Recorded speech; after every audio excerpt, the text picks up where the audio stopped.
தமிழகமெங்கும் கிளைகள் கொண்ட Annamal institute of hotel management and hospital management படிப்பில் சேர்வதற்கான அட்மிஷன் நடைபெறுகிறது. ஆட்சியாளர்களின் செயல்பாடுகளை மக்கள் கூர்ந்து கவனித்து வருவதாக தமிழ் மாநில காங்கிரஸ் கட்சி தலைவர் ஜி.கே. வாசன் தெரிவித்தார். ஈரோட்டில் செய்தியாளர்களை சந்தித்த அவர், ஆட்சி மாறிய பிறகு டாஸ்மாக் கடைகளின் செயல்பாடுகளோ போதைப்பொருள் நடமாட்டமோ இன்னும் குறையவில்லை என விமர்சனம் செய்தார். முதல்ல தமிழ் மாநில காங்கிரஸ் கட்சியை பொறுத்தவரையில் ஆட்சியாளருடைய செயல்பாடுகளை வாக்காளர்களை போல கூர்ந்து கவனித்துக் கொண்டிருக்கிறோம். இதில் சரி தவறு என்பது இருக்கிறது, இல்லை என்று சொல்ல முடியாது.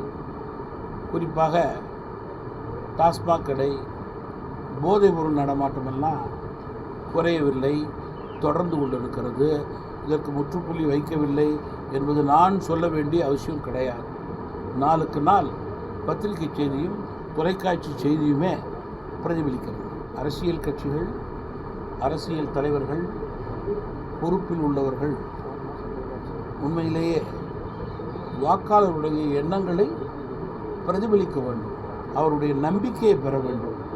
அதுதான் நம்முடைய கடமையாக இருக்கிறது. பதவியின் அடிப்படையில் யாரும் அழுத்தம் கொடுக்க முடியாது.